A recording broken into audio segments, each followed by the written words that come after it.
Եթե մեր բոլորին փափակն է ունենալ արդիական եկեղեցի, ապա այս միջոցները չեն օգներ, որ մեր եկեղեցին իր վերքերը բուժի այլ ընդհակառակը գրնան ավելիով վնասել այս շարժումները եկեղեցիի ներկայության մեր կյանքի մեջ։ Իհարկե կա քաղաքական կարևոր երեսակը, որում մասին դարբեր կարծիքներ կան, թե ուր սխալեցավ եկեղեցին, ինչու սխալեցավ, ինչպես սխալեցավ, եւ ինչքանով եկեղեցին արդար էր վարչապետի անձին թեմ այսպես ծանր մեղադրանքներ հնչեցնելու արարքով, որուն ականատեսը եւ լսողացը դարձանք անցյալ 1-2 տարվան ընթացքին,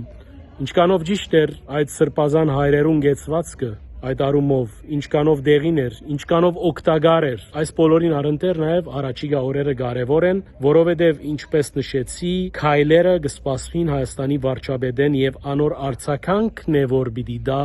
Մայրաթորը։ Մայրաթորը չի գրնար նախաձեռնել այս իրավիճակի մեջ։ Կտեսնենք նաև, որ մյուս նվիրապետական աթոռները Մեծիդան Անգելիկ Գյոկատողիկոսությունը, Երուսաղեմի եւ Բոլսո Պատրիարքությունը